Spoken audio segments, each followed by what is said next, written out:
And welcome everyone to another exciting episode of The Energy That Surrounds Us. I'm your host, Michael, and tonight's guest has a very unique background, and some of what she does, I am so grateful to be able to talk to her about because I have heard of it but never had anyone to talk about it with. So I'm going to stop teasing the episode now, and instead, I am going to turn it over to my awesome, amazing guest to give a little bit of her history and what she does. And so I hand it over to the one, the only amazing, multi talented Crystal Sunshine.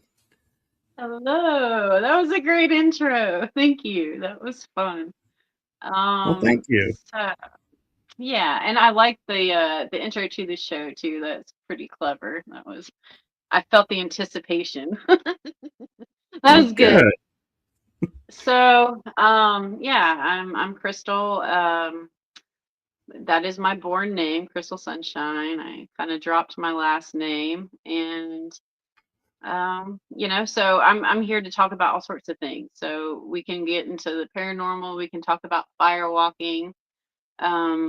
I am a Jill of many trades, but none that seem very real world. So here we go.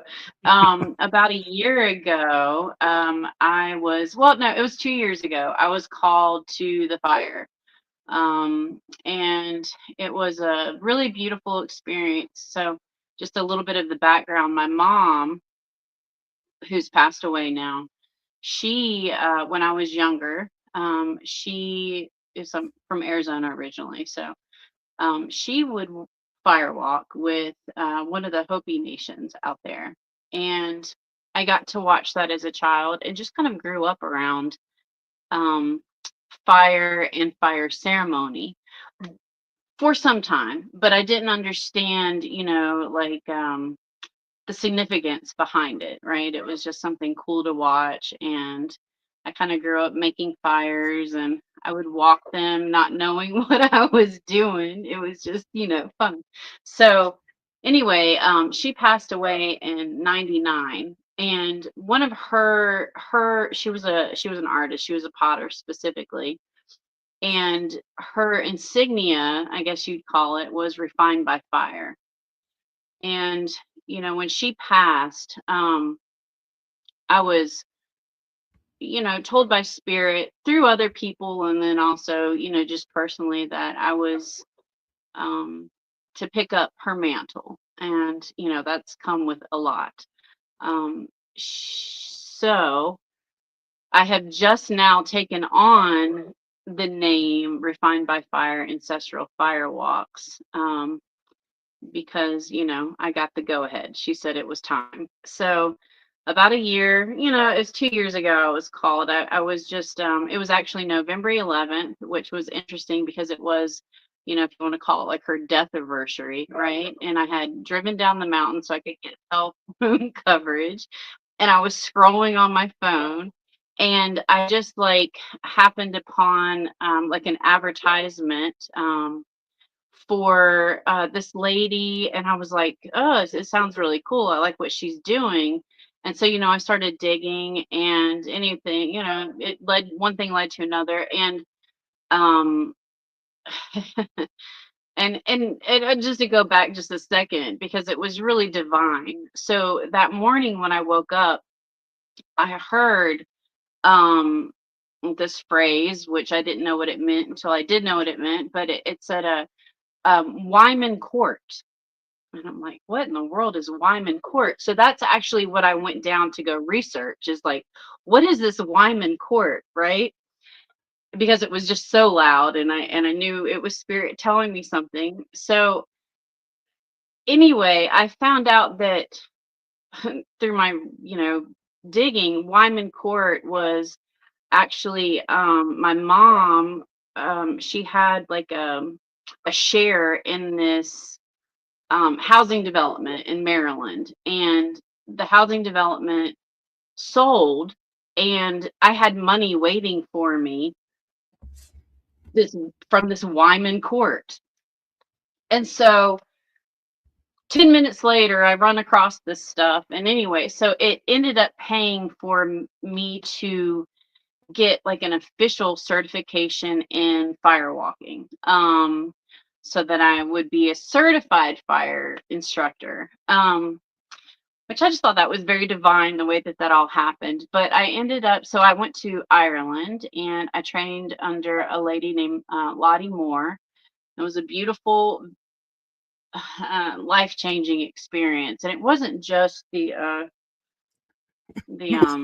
fire walking part of that. It was Ireland, was an activation for me, and a massive activation. And yeah, that's a whole nother aspect of what took place. But I got to learn like the logistics, and how to safely build a fire and safely walk it, and safely walk others through the fire, and just a more in-depth understanding of some different shamanic practices. And I'm just gonna like make a disclaimer. I really don't like labels. Okay. So the only way that I can, describe something is to give it a label so somebody else can understand that. I'm not big on the labels.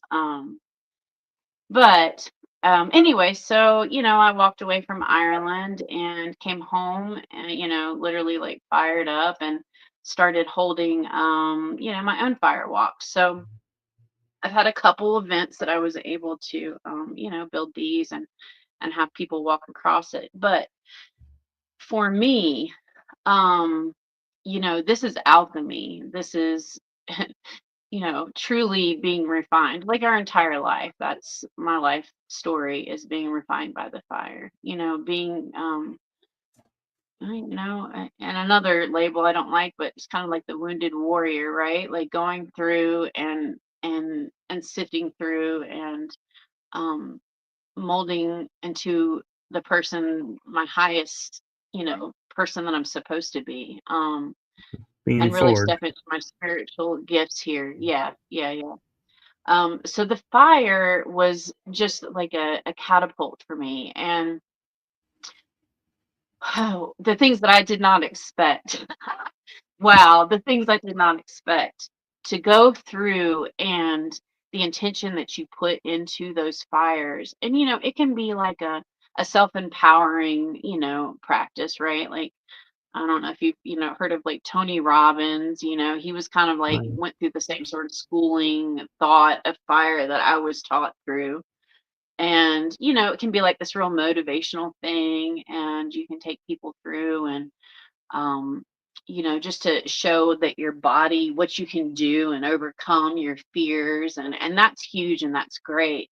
For me, it's a lot deeper than that. It has been a direct line to the ancestors, and a direct line to manifestation, and for calling in a lot of that manifestation for me in my personal life was calling in justice, and you know really digging down deep, um, and then also getting in touch with my dragon lineage. I wish that I could just like show some of these videos on here, like the the energy and the spirit that comes through these fires is absolutely phenomenal. I have you know hear people talk about like spirit, or fire sprites. The film that I've taken and the pictures that I've taken, it never ceases to amaze me what comes through the fire. And it's like, what am I actually seeing this? Like, do you people see what I'm seeing? Because it's just absolute magic. I mean, it's really fun to see, and you never really know. And I've seen some dark things come through, and then some really beautiful light things. And but my favorite thing was a fire that was built actually in Ireland, as I was kind of coming into contact with these dragon energies, which I had never experienced before, and I didn't expect to experience it. and you can actually hear it. Whenever I need comfort, I play this video because I know that that's one of my protectors, and it's I don't know, it's deep and it's primordial, and kind of gives me that feel like, not too much can mess with me anymore. I got a dragon, but to walk across the fire, yeah, it's like physics, right? Because it's your body, and you are in a way, like, it's mind over matter. You are manipulating your thought in order to go cross that fire. But this is something that has been practiced, from the time that we know humanity has existed. And it's just so beautiful to me because it has been practiced in every single indigenous culture that we know about, all across the world. So it's something that I just think that the human aspect of ourselves can all really tap into and be a part of, and know that, like, you know these people have been doing it for thousands of years, and bringing in their own intention and their own magic to it. It's celebration, it's healing, it's empowerment, it's um, ceremony. And that's the way that I like to go about looking at these fires. Is it's a absolute ceremony, and even if the people that walk it um, don't quite understand it, the feedback that I've had is that it can really, it can kind of change your life. It can change you in a way that, like myself, you did not expect, and send you off into a different direction, which, I think is a good thing. Nope, I told you one of the kitties would come in. I tried. I tried. This is Benji. Um, and He's so so, cute. yeah, I guess, yeah, this is Benji. She's an old mama. Um, Aw. I don't know. So that's what the fire to me is, and I just want to bring it to whoever, I want the whole world to experience it, because if we can all get on the same page there, man, like, the things that are transmuted and that can change through that, the intention that goes into it is really powerful. Um, I have a couple that I'm gonna collaborate with in starting in January. So we have about 3 fires that are planned. My goal is to start holding them here on my property where I live. I just need to, get a little more infrastructure in and make sure that I have water ran down to the place that we can walk. But 'cause we don't want to, like, burn the forest down. But it is a safe practice as long as you are mindful, and you're not just, it takes a specific kind of wood, and you need it to be, a specific heat, and then you're going down into the coals. So you're not actually, like, walking through flames, although you can. And I have seen this done. And there's some really extreme stuff going on, which I would love to experience some of the more extreme. And hopefully I will be at the end of next year. That's kind of my plan, is to get some more training with more experienced, kind of a well-known walkers and trainers, and kind of get my master certification in that, because then I can take that certification to actually train other people to hold their own fires and walk them. I mean, and that's another thing, labels, like, right? Because we can do whatever we want to do, but in honor of the people that have come before me, I'll do it the way that they say. I'll get the certifications just so that I can be, accredited, I guess, is the thing. It sounds like But you're being mindful to the sacredness of it. Yeah, absolutely. And I think that everybody should, and that's just like our modern take on it, I mean, if I was living in a tribe or a village somewhere, obviously that would not be a thing. It would just be a part of my everyday life, but we're here in this day and time, and so just kind of things, the way it works, I guess. Right. Um, And we live in a world Yeah. where the stupid are running things, and so it's good to have Yeah. the training because somebody might do something and then like somebody's sent to the hospital and everyone's like, oh no, firewalking's got to be done Gotta go. this way Yeah. or not legal, and it's like, oh, ruined it for everybody. Exactly. Exactly. And so, like I said, you're not walking through flame, you're actually walking on coals. But, by the time that the fire has gone down to that coal bed, I mean, you could put a car engine there and it would melt it. So you're talking high, high, high degrees of heat that you are placing your feet upon. And I won't say that kisses don't happen. That's what I like to call them. Little fire kisses. Burn is kind of a bad word. But what I've seen is where these kisses can sometimes take place, and it's never extreme. I've never seen like a bad injury, maybe a little blister or something like that. But it's really cool if you can, like tap in with the person or with yourself and you go and you look at like a reflexology chart of where these kisses are. They're usually where blocks are in our body. So I just think that that's very interesting. Um, That is. And yeah. I have an interesting question for you. Sure. And I'm curious with, is there a season or a temperature outside that's better conducive to the fire walking? Yeah, I mean, yes and no. I would say it would be really uncomfortable to do it. I know people that have do it in 100 degrees outside. That would be a little uncomfortable because you're adding heat to heat, right? There's preferences.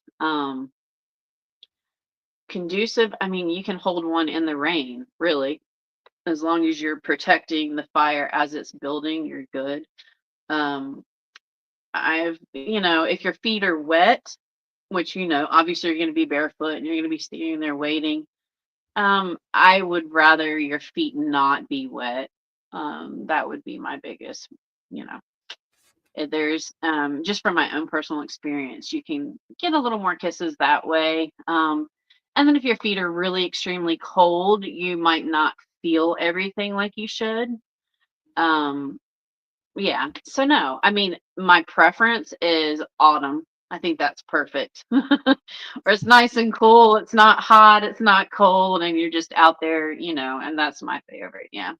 And when it's not raining, that's even better. But it can be done in any environment, as long as you've got water in order to put it out just in case you need to. Yeah. And so, you talked about, as a little child, fire walking with your mom and just being exposed to it. What kind of impact do you think that made for you growing up that you walked on fire already? I I don't know. I've never really thought about that. It was just a thing. You just we're just, when we're kids, we just kind of take everything in and it is what it is. Um, I thought it was cool. And my big thing was like I like to make the fires, and I've always been good at building fire and just always kind of had like a pyro tendency to be honest with you. I love it. But I would make my own fires and then walk in. And I used to walk in the flames because I didn't know any better. So that just shows where it's like the mind over matter, right? Like if you're not focused on the danger of it and it's I don't know, your body can do really amazing things. In that training, as an adult, what I've done now, like we did I can do like glass walking and the fun stuff like board breaking and arrow breaking where you can put the arrow on your neck and And honestly, that was the most scary thing to me to do. It took a lot of courage for me to step up and allow an arrow to be pushed into my most tender spot on my body, and and have that break. Where very well, I can't explain that, but like it really could like impale you and kill you, but it doesn't. That was very empowering, and that's something that eventually I would like to incorporate and kind of, offer to other people to experience as well. That was the most scary. But anyway, so like walking on fire and watching it as a kid,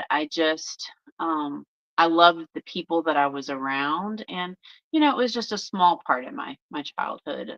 But I always took it with me, and it definitely gave me the fire bug. So yeah, that's part Yeah, of and it. it's interesting, talking about being forged and everything. I used to watch the show Forged in Fire when it was on, and they would always talk about you can't be in the forge without taking the heat, and you got to be aware and respect the fire. And it's kind Oh, of funny in a way to hear, them talking about it and you're talking about it the same exact way, doing something yeah. completely different. And so it's like interesting how it's the same mindset in two Yeah. different fields. Yeah, that is really interesting.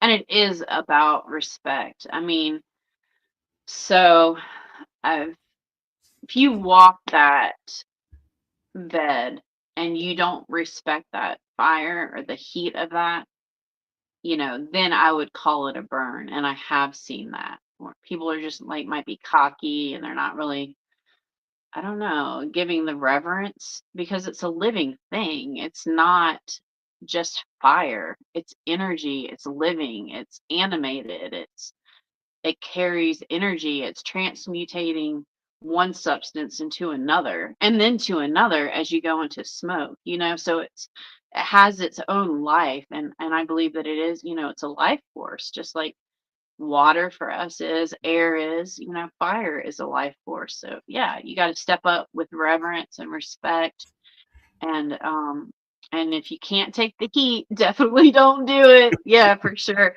When you're tending a fire, I mean it's intense. I mean, I sweat gallons. I will just be absolutely drenched. And so it's like really I love it though because it's a purification for me. So it's kind of like going into a sweat lodge, but a little more extreme. And well, I don't know. I've been to sweat lodges that are pretty extreme, but it has that same effect, and I just feel like it's like a detoxification, and you just like sweat it all out, and you take in a lot more, fluids and electrolytes and all that stuff, Mm. and the next day I don't know, you just feel different every time, and every fire that I've walked across, massive change has taken place. You know, not necessarily the next day, but energetically, it starts to rearrange and shift what's happening in my reality.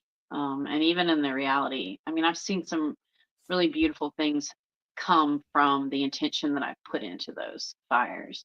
So if I'm building a fire, I like to, have the people that are there, it might be like a simple practice of like writing the intention down and putting it in the wood before we start it. Or, you can verbally say those intentions or just mentally, but, um, like what would be an intention of yours? What would you think if you went through the fire? What would an intention be for you? What do you think? For me, I would say probably to release some of the residual self doubt that I have about myself, trying to move myself forward. Like an example, like we were talking about before we started, where it's like I feel like, oh yeah, I'm not the right person for this, and it come to me later, and then I'll be like, okay, now I'm ready. Now I can do it. It's like, yeah, some of the things, I've missed out on because I didn't take and do them right away, and others, they come around again. But sometimes it would be nice to not put yourself down and say, hey, nope, I'm not the person you need, when obviously you are, because they're asking you. That's right. Yeah, and that's a beautiful intention. And I would be very hard pressed to say that you would not see that come to fruition if that was your true intention. You went through the flame. It does bring out different aspects of yourself, and it does build your self confidence. And um, yeah, I think for some people, and maybe for everybody, going into it with the right mindset, it can be like life changing. And the thing is, too, is like the fire itself matches your energy. So I don't know if you've ever seen, like, I haven't seen it in person, but I've watched videos, and it's mind blowing where people in a village, and they have these fires that they create, and just based on the intention and the chants and things like that that they do around the fire, I mean, you can make that fire, spin and turn, and create like little fire vortexes and stuff, and it'll match that energy. So it's like you can go into it very quiet and with reverence. But what I find is that it's really good to get your energy up really high. And just kind of like get yourself pumped up. Sometimes I just like jump around and, like get my body moving, and because I'm pretty chill most of the time. So it's like, okay, I got to get this up, I got to get my energy up to match those flames, and so that we can meet each other on the same level, if that makes sense. It does, and I'm feeling in the back of my head like I'm hearing the voice of. I'm sure you've been asked this a dozen times, but it's like I'm hearing. Ask this for the people who are watching the show because they're not here right now, and that is it better to walk fast or slow across the fire? And can you actually dance across the fire? Oh yes. Oh yes. Fire dancing is that's my favorite. Like, I want to make a big circle and just dance and dance. It's I call it, you get fire drunk. I mean, it's just a feeling that I don't know how you can explain that. But when you go across the fire, you're walking with a purpose. So, what I tell people is, so I'm standing at this end of it, and say that, the other person that's going to greet me is standing at the other end, the end of the fire. You're just walking in a line with a purpose. If you dilly daddle, you're probably going to get kissed. But not always.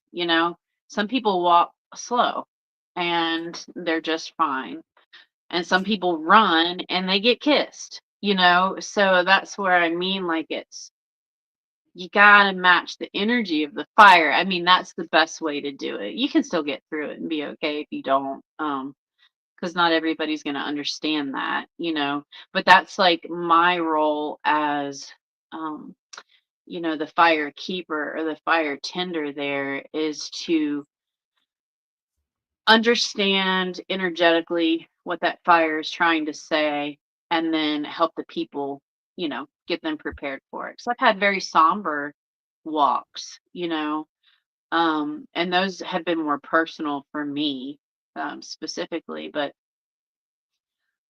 yeah, it's I just say walk with a purpose. Like, you're on a trajectory, you're going somewhere. Um, So and I have an running, interest. yeah, Yeah, yeah. yeah.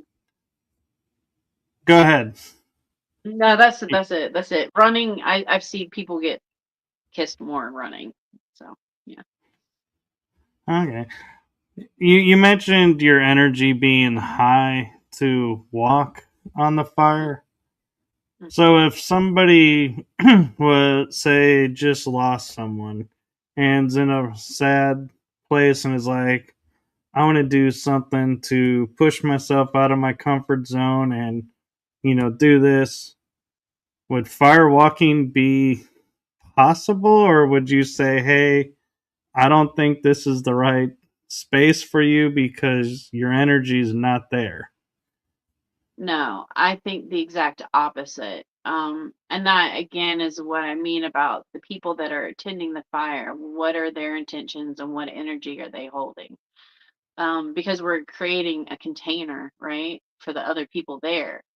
Um, and like I'll just say, like for example, a walk that I did here in Western North Carolina last year was it last year?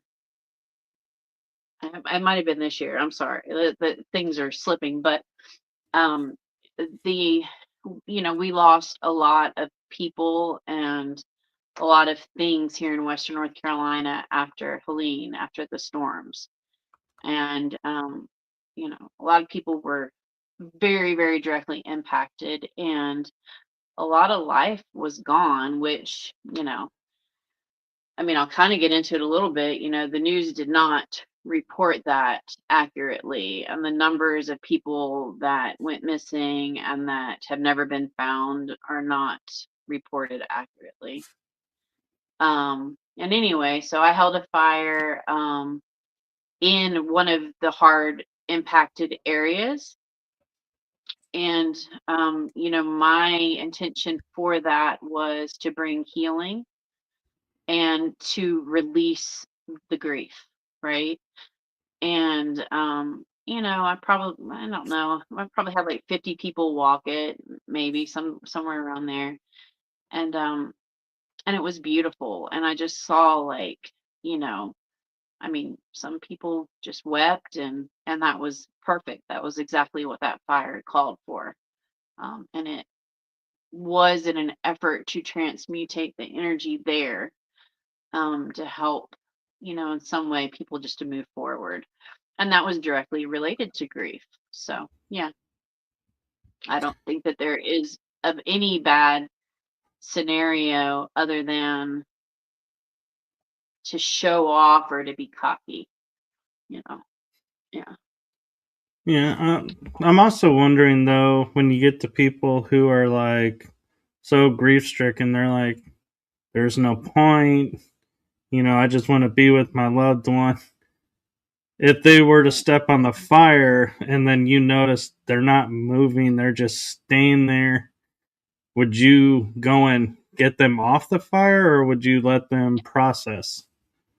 No, I would move them along for sure. And that might be just by like talking them through it, but I don't think that unless, I mean, somebody was like trying to deliberately self-harm, that would be even in your body's ability to allow you to do, because your survival instinct kicks in and it tells you to move. you know and so like one of my disclaimers, and I do have people like sign, you know what am I trying to say, um The legal disclaimer. disclaimer. Yeah, yeah. I have them sign, and it is specifically put in there that this is not for any purpose of self-harm, period. And so if they were to do that, number one, I wouldn't be liable, but that's telling them that's not the intention of this at all. It's not to self-harm. I hope that nobody gets hurt or, feels any kind of discomfort, that it's just a empowering, experience and a release. So I think your feet would tell you to move. It's hot. I was gonna say, go, go, go. So I don't think that would be an issue. But if it And then, was, I mean, I guess I'd run and like shove somebody off or something. I don't know. I don't know if I actually came across it. I guess that's what I would do. Yeah. yeah, because we're living in a crazy world now. We got to think about things we never thought about. This is true. This is true. And that's what also like I like to have a team of tenders with me, Um I have some really beautiful people that have worked with me, and I like to have people on both sides and at both ends, just to kind of bounce the area and gauge where people are at and what they're doing, and also the release of like no controlled substances, that kind of thing, because that's putting you in a different altered mindset where you're not able to be fully in touch with your body. I mean, that's the point of it, is that's grounding in a very extreme way. That's the point, is to ground yourself into that space. So, it probably wouldn't be great if you were like eating a bunch of mushrooms and try to go across the fire. That might be a little intense. I'm not saying it couldn't be done, but you might have like a higher degree of getting injured. And then the big thing is like no alcohol. And that comes back to like physics. I mean, obviously you don't want people intoxicated, but it thins your blood, and you will get kissed. I would say that I would call those burns. Like if you're intoxicated, that's much more likely to happen. Yeah. Well, and I would imagine if you sweat alcohol, that probably wouldn't mix well with the fire. This is true. Yeah, exactly. Yeah, so like no intoxication, and not to say that like a cacao ceremony or something that's slightly altering is not welcome or could not happen. And some people choose to do it anyway, but I'm not liable for that if you do. But I would definitely like, I gauge it, because some of these are like at events, and you might have alcohol at that event. There might be, drugs at that event. So you just kind of gotta have to gauge and see where people are at, and hope that they are being wise enough. And then, say no. I've had to tell this last walk that we did, I did have to tell a couple people no, you are not in the place to go across the fire, because people were like, oh yeah, that's so cool, I'm gonna go do this. I'm like, no, you're gonna get really hurt. Like, you're not allowed to walk this fire. You have to do that sometimes. But and that's the thing, is like, my perfect world, I would have it in an area with people that are just like all on kind of the same wavelength, but not really, because you've got to meet people where they're at, and hope that it does something for them and changes them in some way, or changes their circumstances in some way, or shows them Right. something they've seen before. So those are all risks. But so far I've been I'm, lucky. So yeah. And I'm kind of curious with, because this is ritual, what do you do with the ashes? so ashes, what I do like to encourage people is, after the fire has died and everything is done, if they would like to take ashes home with them, to do so. And it's really depending on like where you have it, because you have your ritual there. Um, but what do the people that own the land want to do with the ashes? Um, I personally have saved a little bit of ashes from every fire that I've tended or walked myself. Just in you know little pinches here and there. um, I feel like it could be very honored, and I don't know. I like to take a little bit of that ash from the previous fire and put it into the next fire, personally, to carry over the energy from each fire. Like you have like sacred fires and these ancestral fires that are supposedly never to go out. You have temples where people just keep these fires going for hundreds and hundreds of years. Um, and that's just to keep that energy going. So, yeah, ceremonially for myself, and this is just like where we're forging our own way, we're figuring out what works for us or for me. I like to take those ashes and carry it to each fire if I can. Oh, that's really cool. And I want to thank you and backtrack a second, because we talked about tending the fire, needing the water. Because when I did sweats and tended fire, you don't realize because you're so acclimated to the heat after a while that you're actually sweating. You don't feel it. And so it is very important to hydrate doing that because you don't realize it. Yeah. Yeah, it is. And I mean, I personally like what brings me back to the awareness of that, wow, I'm like sweating gallons, is if my eyes aren't protected, it's just like, it burns, and you can't see. So, um, wearing like a little hat's cool, but I always forget to wear a hat. So that's never a thing. So that's my reminder. It's like, oh, okay, I'm like drinking my sweat right now. I need to go drink something. But it's so important. Yes, stay hydrated. Stay hydrated. And people that are tending, I mean, that's what's really important. If you're just walking, you're fine, but building that fire and each fire that I go in to build, um, you know, I listen to spirit. How am I going to build it? What shape am I putting this in? How many logs am I using? And it's really beautiful how it happens. Like, so it's never like a complete planned thing until I get to that spot and I see it and I'm like, okay, this is what we're going to do. And but still it's not planned, but it's planned, right? So this one that we did, it was really cool. It ended up being um, three separate fires that were then put into a very long coal bed. And just the way that it ended up was that it ended up being 33 feet long, right? And each fire had 333 logs on it. And so it was just really neat, but we didn't know how long it was going to be, right? But that's just what it ended up. And I thought that was really neat.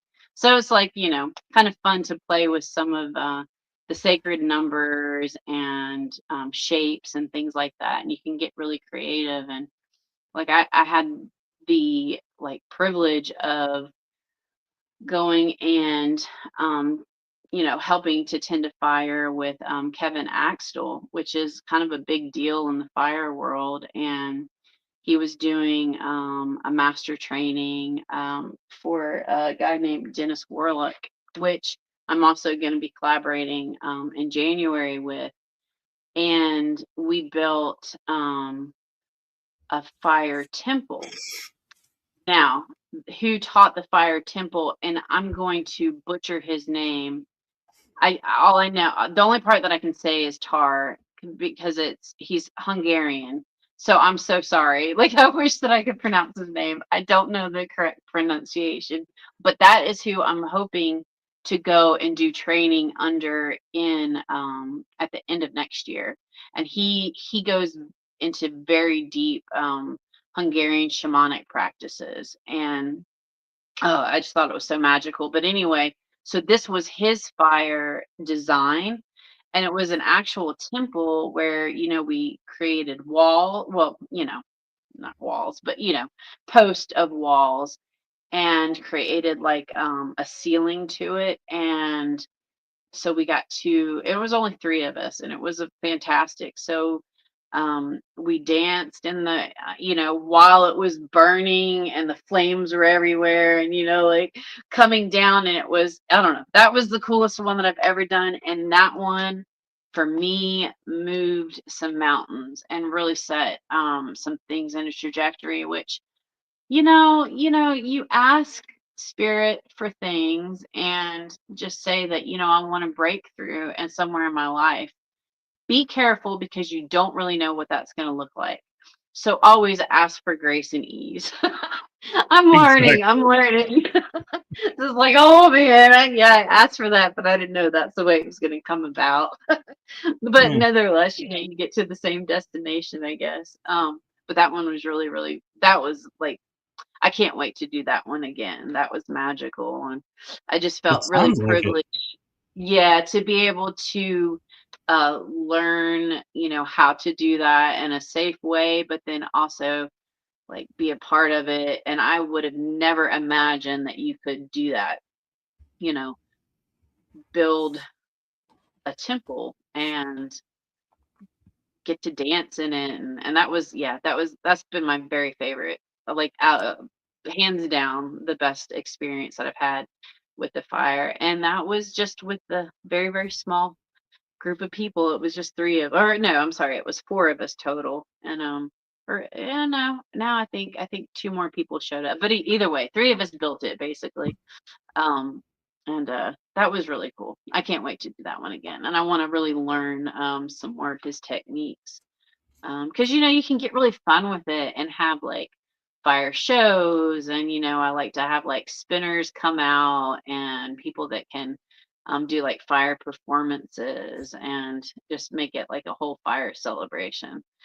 You don't want it, in my opinion, you don't want it to be like fake in the way that this is like a performance, right? But people like to see cool stuff.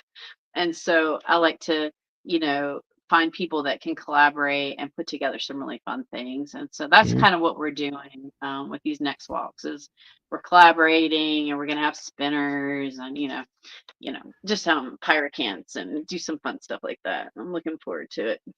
I'm just like picturing you walking across the fire with those batons on fire, spinning, Yeah. Yeah. twirling. Yeah. Yeah. I'm not that talented, but some people are.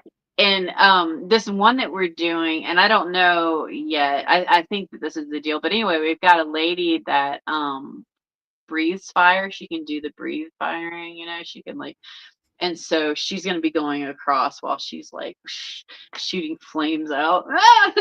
It's gonna be epic. I can't wait to see that. Um, I would love to learn koi and do that kind of thing. But like it's kind of one of those things, like a million other things that I want to learn how to do. So maybe I will, maybe I won't. We'll see. But it's Yeah. fun to see other people do it for sure.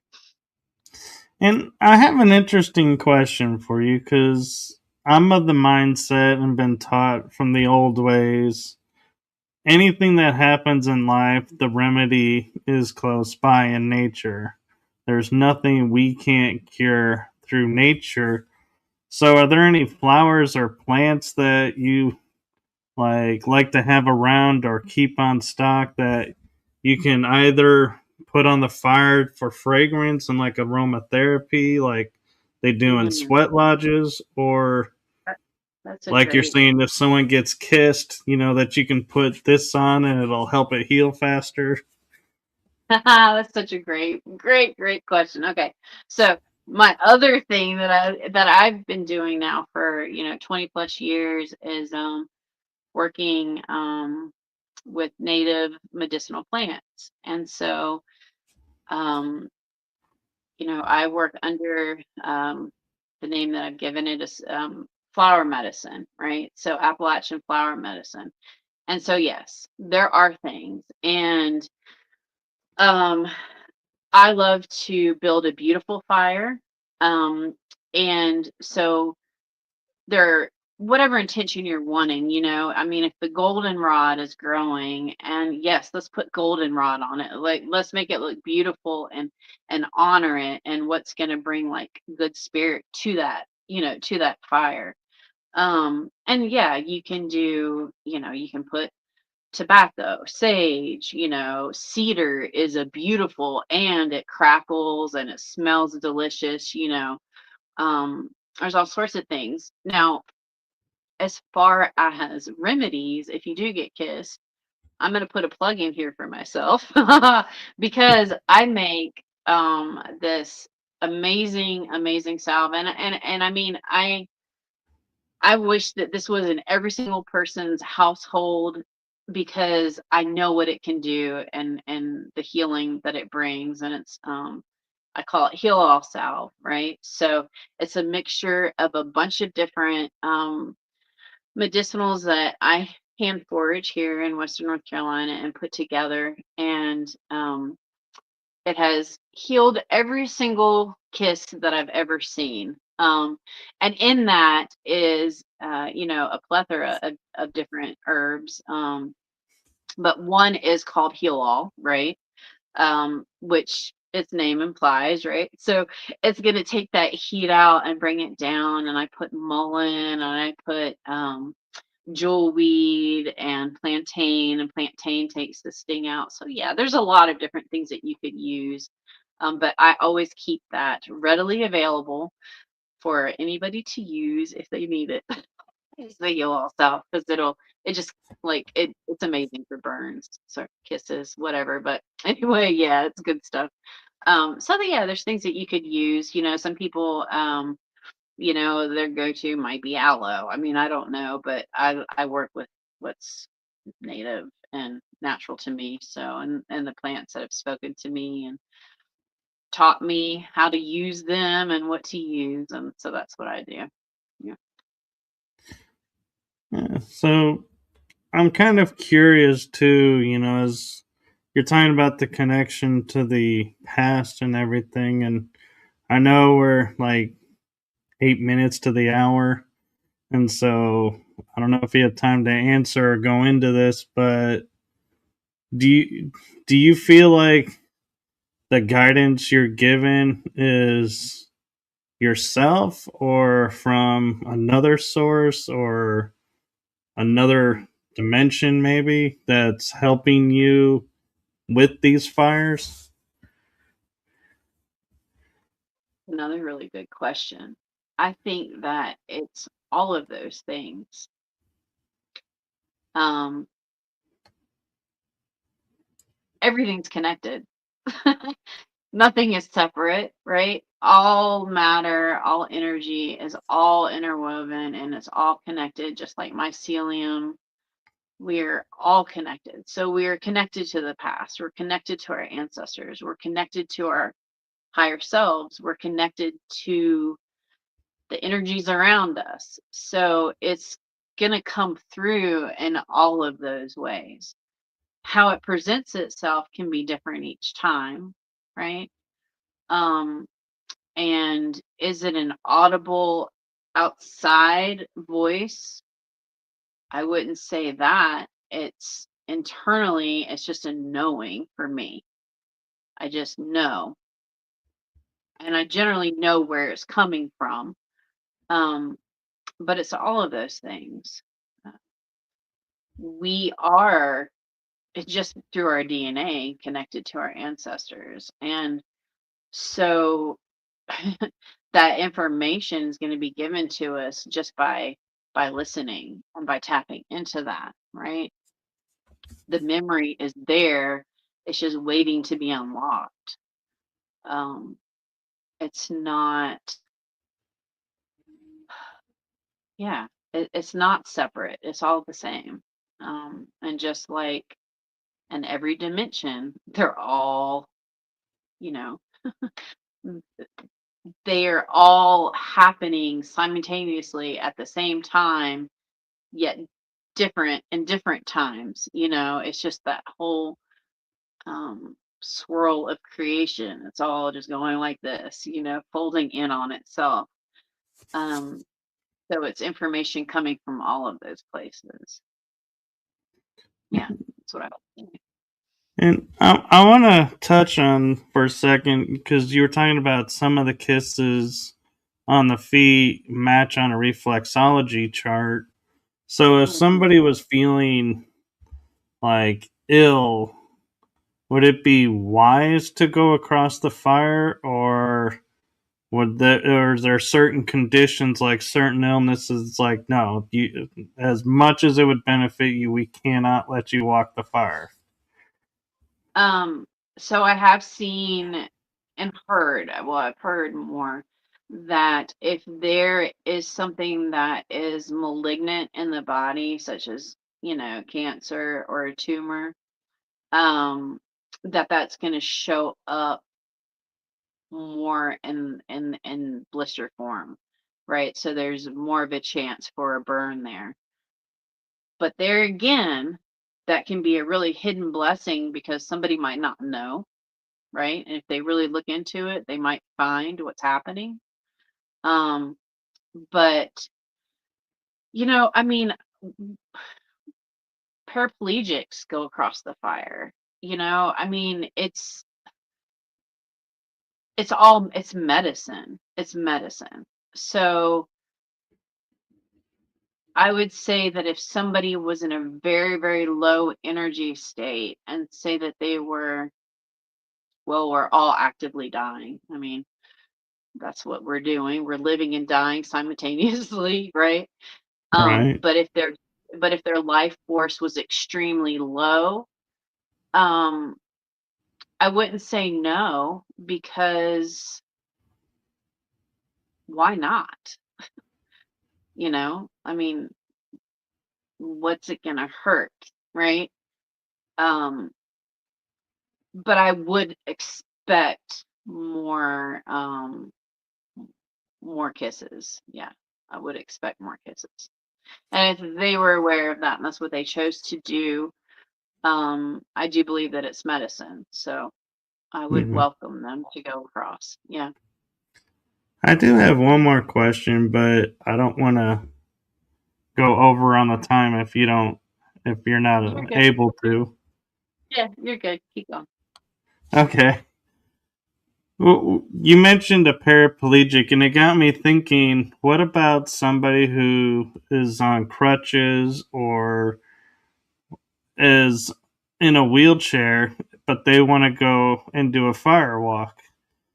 Hmm. Is it possible that people can hold them up and walk them? Or, Yeah. okay. Yes, it is absolutely possible. And in fact, when I did my training, I did well, no, okay, I had just done my training. It was a firewalk that I did right after I did my training, but I was still in Ireland. And there was a beautiful sister who only had one leg, and her other leg was a prosthetic. And of course, she didn't, you don't want to burn the prosthetic. I mean, those things are like, you know, Ultra expensive. thousands and thousands. Yeah, very expensive. So, in order for her to walk across the fire, we helped her across the fire, you know? And the same thing would go for somebody that was in a wheelchair. If their chair, I guess, was outfitted to go through the fire, then fine. But otherwise, we would help. Somebody could just facilitate that and take them across. I've had children walk across the fire. I mean, I don't think that I haven't witnessed it personally, but people that I know have witnessed it. That people that, well, a fella that didn't have either leg, so he just had two incredibly strong working arms, and he went across it on his arms. So anything's possible. And so I'm trying to picture it. Are the two people that are assisting walking on the fire as well, or are they walking on the cool ground next to the fire? Yeah, that's a good question. I think that that would be like when we assisted our friend um that just had one leg, we were walking across the fire with her. But I would say it would be if everybody can be in the same rhythm, the same motion, go across it all together. If you wanted to be super safe, people on both sides, just not to be in the fire. I think that would probably be safer, but saying that you can totally do it where everybody just walks across at the same time. And how wide is your coal bed? Like that might not be possible. But I could tailor it to that. But like if it's, 5 foot wide or whatever, then you might just have to all be on the coal bed together. And I think that's more powerful and more magical, but it would be what somebody's comfortable with, and say the people that are helping don't want to cross the fire, well, then they need to walk outside of the fire, obviously. So, And but it is possible. Yeah. and talking about intention, say somebody gets up and goes and doesn't quite make the first step on and says, "No, my mind won't let me do it," and they walk aside of the fire and still get some of the same benefit being by the heat of the fire, or no? I think so to a certain extent. So I have a, a lady that could not. I mean, she would go stop, go stop, go stop, and just could not. Her body would not let her go across those. Just wouldn't. Like it's kind of like I can't dive head first into water. My body will not let me do it. I've hit my head and it just won't let me do it. Like can't do it. So it was kind of like that. Like she just couldn't do it. And she still got enormous benefit out of it because, like, it's if your intention's there and you really your heart and she really wanted to do it. Poor thing, I felt so bad for her because she just couldn't, but she really wanted to, and she did end up just being near the fire, walking the fire. And I mean, again, everything is connected, right? Right. So, like, yeah, you can still get the benefit of it. If I'm thinking of personally, I can tap into the benefit of something and still get the benefit of that even if my hands aren't on it, right? I mean, I wish that I had it down to a science and I could, like, benefit from $1 million I don't have my hands on. That hasn't happened just yet. But yes, everything's connected. So absolutely, you still get the benefit of that. Um, and then at the end of the night, at the end of the fire, when the coals had really just kind of gone down quite a bit, she was able to go across her. But it was a really good experience from her, based off what she said and what she shared. And, like, yeah, bless it. It is what it Yeah. is, and you're still gonna get that, and you can kind of feed off the energy of everybody else, and enjoy the experience nonetheless. There is no failure as long as you're trying. Yeah, Right. And yeah. I, I'm curious too with people who are out there these days that may carry like devices in their pockets that say makes them feel better, heal, or are doing stuff with the body's energy, or like or even crystals Mhm. as an example. Yeah. Could they wear those across the fire, or would you say no, you really need to empty your pockets and go pure? Um, the only thing that I would tell somebody not to wear across the fire is metal, really. Like I make sure that I take my jewelry off. But I personally always go with something. So I might last one, I might walk with this. Um, it just depends. Because this will be cleansed as I walk through the fire. So I'm gonna carry that with me if I have it, just depending on what I have. But yeah, metal is, yeah, I've personally gotten burned by forgetting that I had my necklace on. But I'm also tending, right? So that's a little bit different. But as you're just going through it, you probably don't want your phone in there, just like you wouldn't want it if you were on a boat or something. You don't want it to get broken, but I don't think that there would be, like, yeah, I don't know. It's personal preference. Like, if you don't want it messed up, you might not want to do that. But I think that specific items can really carry the energy, and it's kind of like a good saging. Um, and like, say I'm holding a space, and holding consecutive walks. Say if I had one every night, for 3, 4 days, whatever. If it's a group of people, personally, and I know it sounds horrible, don't judge, but I won't shower that entire time because I don't want to take the water to cleanse all of that off of me. It's kind of like holding that container.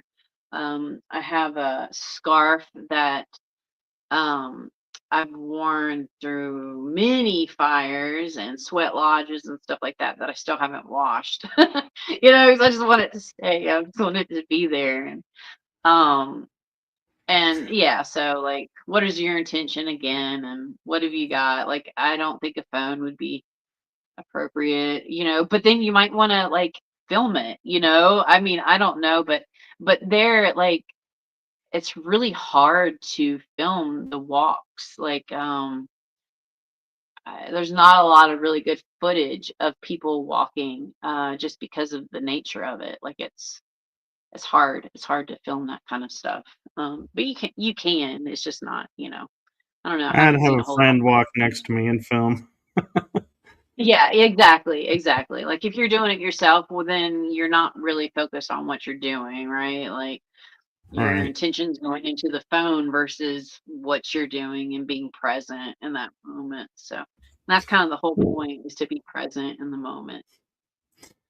And so I'm going to bring out my metaphysical side here for a second. And I'm Hmm. curious if you've thought about or may try this. Is you're taking, as you mentioned, ashes from each fire to the next fire. Hmm. On a quantum level, Hmm. could you not be bringing in ashes from every fire around the world and, like, dimensional, as you said, into the fire as well? Absolutely. Absolutely. I think that that's absolutely possible. Um, I mean, I don't know. Yes, why not? Because personally, like what I've experienced and that one specific fire, and this was before it was cold, we were just filming the fire, you know, as it was burning. And what came through, you know, and I've had like an expert break down the audio, like, because I'm like, what is this? And please, like, did I do something? Because I also wanted to like prove it to myself and then disprove it and all those things. And it was something outside of that fire that was making the noise, that was not there as far as our physical eyes could see, but the energy was there and it was breathing through that fire and it called in. I mean, you know, I didn't see it with my eyes, I could feel it, and then I heard it. And this was upon playback, was a dragon. I mean, hands down, it was just a purring dragon that just breathed over the fire, you know. So, and that was done on very sacred land, right? That had many fires burnt there with many coals from many fires that were put into that fire. So maybe that had something to do with it. You know, I don't know. But yeah, I think so. Absolutely. Why not? Yeah. And so, my next question, kind of maybe a teaser question, is you mentioned in your bio working on Appalachian Flower Medicine Oracle deck. Is Hmm. there any progress on that and the book going with it, or any announcement you can make about that? Oh, I wish that there was like, yes, this is when it's going to be there. But yeah, there is progress, as in I have created each card and I have the book created. Now I just need, I mean, I'm creative, right? And I have some ideas for like the images of the cards, but I really want it to be original and I don't, you know, so I've thought of like kind of like doing like a shadow screening of each of these plants, but I want to hand pick each of the plants and do image from each one of the actual plant that I've handpicked. Um, so once I get the art done and then actually get it printed, right? And it might just be my very own personal deck. But I think that is a really beautiful, beautiful concept, beautiful deck, and I have, you know, I have too many cards right now, so it's like bringing it down to which number am I going to have in this deck. I think I'm going to end up going with like 22, but you know, capturing each of the plants that I have personally worked with and that have personally taught me and given me information and what energy that they bring, and then translating that. And then, I went a little bit deeper into like looking at what plant aligns with solar energy or with lunar energy, and and what season is this plant in its most potent form, right? So like if it's a pine, right, that's working off of solar, but then it's also in its most potent form in the winter time, the energy that it brings to that. So it's multi-layered, as I think all good oracle decks should be. But it's all come from personal experience and what I've learned from that specific spirit from that plant, Yeah. and how it relates to us and the energy that it brings and the wisdom that they bring. Yeah. I So wonder if coming you soon. have you thought about also tying in the celestial aspect? Like, Yeah. because I know some plants react to like moon cycles, and certain stars in certain areas will affect it. And then Yes, and what also, planet, yeah, what right, planet do they correlate to? I have, and I've played with that, and I do have like some that I have that with, but I haven't been able to make it all the way across the board, other than going intuitively into that specifically outside of like researching it, because not every single plant has been researched and not every single plant has been like assigned. You know what I'm saying? So I do. intuitively, what do I think? Yeah. So that's I have, and I do have that as a part of the book. So And is what it about a scientifically fire backed? walking deck? What's that?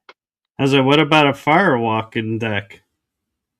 That's a really cool idea. I've not, and I don't know how that would translate. Like, I don't know how that would translate. It would That be, I would that go could back to actually the wood. be that could be tarot over oracle. Yeah, it probably would. It would be more in the Tro area. Cause like for me too, like to go back to the fire. Oh my gosh, the wood is so important. So important. That is the foundation of the fire, right? So like what energy that specific wood brings into it. And sometimes just out of necessity, you might have to use a different wood or specific, but so far, the intention that I put into it, that's exactly what's happened. One of the last fires I did was all with cherry wood, and oh, it was absolutely magnificent. Like, so I think that the more sacred the wood is, which all wood is sacred, the more power that would go into that fire. Yeah, I don't know. I would have to really think on that one though. That would be interesting. I do like that. But I'm also like loosely, and I have put quite a few of these cards together, but called Bone and Root. And that is coming into the different animals that I've met, and I call them the root creatures. So some of the energies that live out here with us, and kind of the underbelly, right?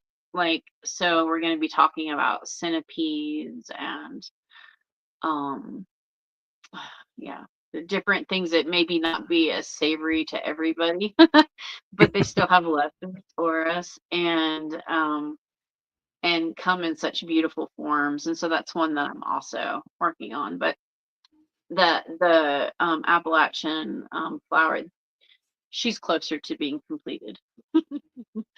Very Yeah, cool. yeah. So my last question I would ask well, actually, I just thought of a question, and we this is something totally off topic of what we've been talking about. Is Mhm. because I have your bio up here on the side, like on a teleprompter sort Okay. of screen, so I could reference it if I had a question from it. And I realized I haven't asked you about being a soul referral guide, and I'm like, how have I not asked that yet? That's okay. We can always have more discussions too. Yeah. So how I would put that is, again, I don't like labels. Okay, disclaimer, disclaimer. I don't like the labels, but I've worked as a death doula, and an end of life specialist, however you want to say it. Helping people through transitions from one plane of existence to another, and in that, a lot has led up to that. I mean, it's my whole life. So it's helping these souls not get stuck here and not be recycled again. And that's come in many shapes and many forms and very individual to the person or the energies that I encounter. Um, the most profound, and this is a whole thing. The most profound, I don't know if I'd say profound, most intense experience um, was actually helping a bunch of children out of the mouth of a or the belly of a beast. And these energies find me sometimes and they call to be moved to different places. And sometimes that is by actually transmutating that within myself, um, or an outside energy. And I know that sounds very vague, but it is complex and it's really hard to articulate what that looks like, other than going into like the real physical of it. But if I'm working with a person who is going through their life transition into what we call death here, right? How can I help them out of this reincarnation loop? How can I help them not be lost here on this plane anymore and go to back to source? I mean, everybody's got a choice, and if that's what they choose, then it's a matter of working with them to sort out all the things that they need to sort out, and it does come down to spiritual warfare a lot of times for me, and it can be really, really intense. And I've encountered it where the person didn't know that it was happening, and then I've encountered it where the person was aware that it was happening. um and my mom was my greatest teacher there, because just going through the experience of when she was going through her life transition and her fear, because she saw a lot, she knew a lot, and was to be stuck here. And I'd be like, damn if that's going to happen to anybody else. Not on my watch if I can help it. So, and I know that, and I truly, truly believe this with every inch of me. Like, this is my last reincarnation here. I'm done being recycled. And if anybody doesn't want to come back, or they don't want to be recycled into a lower vibrational plane, then let's do it. We can do it. They can do it. Yeah. Very cool. And so the last question I have for you is simply, I say simply, it may not be simple to you. It's, if somebody is coming from a place of fear and wanting to do this, but their fear is getting the better of them, what advice would you give them? Mm. What is it that you fear? Let's look at that. And what would be the opposite of that fear? And that's what you want to do. And that's what you want to focus on. So if it's a fear of being burned, what's the opposite of not being burned? not being burned, and let's focus on not being burned. I actually was thinking that for a second. I was like, what is the opposite of not being burned? Wait, not being burned. Not being burned. So let's focus on that, Um, yeah, I don't know. I guess it would be super individualized as well. But um, are you gonna allow fear to lead? And that's the whole point of it, is to not allow that fear to lead and just have trust that your body will tell you what to do. Your body is going to provide the space for you to do what you need to do. And as far as I know, nobody's died walking the fire. Um, and nobody's been severely, severely injured. And if you do get kissed, it's gonna heal. So that's Very kind of cool. like, we're gonna take risks, right? Well, thank you for that. And we have a few minutes left, and so I want to give you that space to promote your work and how people can find you. Oh Lord. Okay. I don't know if I was prepared. Okay. So where can you find me? You can find me on social media. I'm pretty active on Facebook. That's one of my favorites. I'm a little older, and so that was my jam back in the day. Kind of stuck with it, but that would be Crystal Sunshine Hensley. You can find me on Instagram, and that's Flower Medicine. Um, you can, email. I do have the website domain. I have not launched it yet, but that would be Flower Medicine, or Appalachian Flower Medicine at .com. So that's that. And then I will be launching a YouTube channel very soon, and that's going to be a surprise. We're going to do oracle reads. I delve into a little tarot, and that'll be on there too. But channel messages and just discussion, that sort of thing. And that is refined by fire, spirit alchemy. You've got a dog too. Two little ones. I think a squirrel Uh, walked by. that's funny. That's funny. Yeah, so that's refined by fire, spirit alchemy. And on all these platforms too, and then I've got Shakana Crossing LLC, or it's just Shakana Crossing End of Life Doula Services. I also have a page dedicated to that. If you are in need of a death doula, if I can't do it, I can hook you up with somebody that can.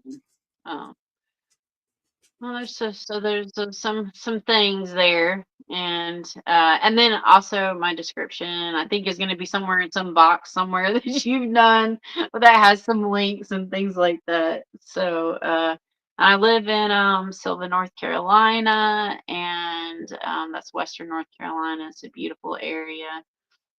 Yeah, so that's how you can get in touch with me. I guess I did it. I guess that was your job. But I would like to invite people to our New Year's fire walk that's going to be held in Steel Badger Farms in Lenore, North Carolina. That's going to be January 10th. I have the events pasted on Facebook. I'll be putting it up on Instagram. And I'll be collaborating with Dennis Warlock and Norlock, I'm sorry. Yeah. And not Warlock, Norlock. And Little different. Veronica. Yeah, it is a little different. Maybe that's how I see him, but that's all right. And Veronica Young. Dennis Norlock is founder of Tiger Tamers, and Veronica Young is founder of Forest Connections.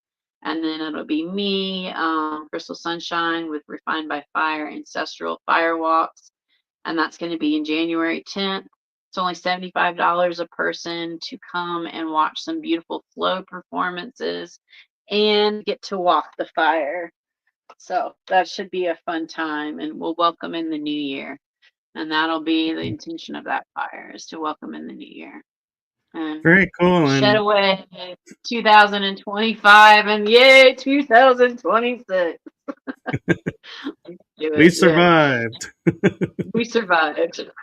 Yeah, oh Lord, it's been a doozy. And going into the year of the horse, the flaming fire horse is what I like to see, and shedding all the skin from the snake, that we've just came out of. So Yeah. it's gonna be a good year. Yeah. There is a quick question that just came in if you want to take a second on it. It has to do with Sure. your background. Is Oh how yeah. significant is the Eye of Horus relate to firewalking? Ooh. Oh well, it's a all seer, like right, and just like fire, it sees everything. Yeah, that's what I would say. And the I've came to me and I don't know, floated in to me one day in a vision, and I had no idea what it was, and it was a massive another stupid label, but I don't know what else to call it, but a download. And it was the beginning of another awakening for me. So when I found this tapestry, I was like, oh, I got to get it. But also, I am in my cabin that is in the middle of being built. So I don't have proper walls yet. So, y'all, I just had to do it to cover some stuff up. Yeah, I'm still putting insulation and walls and flooring and all the things. I'm in it, wood stove and some heaters, and it's functioning. I can live, but it's just not pretty yet. So it's a work in progress. And if I'm not mistaken, Horus was a protector god too. So Yeah. Yes. Yes. Yeah. And it's the all-seeing eye. I mean, fire. Golly, how much has fire seen?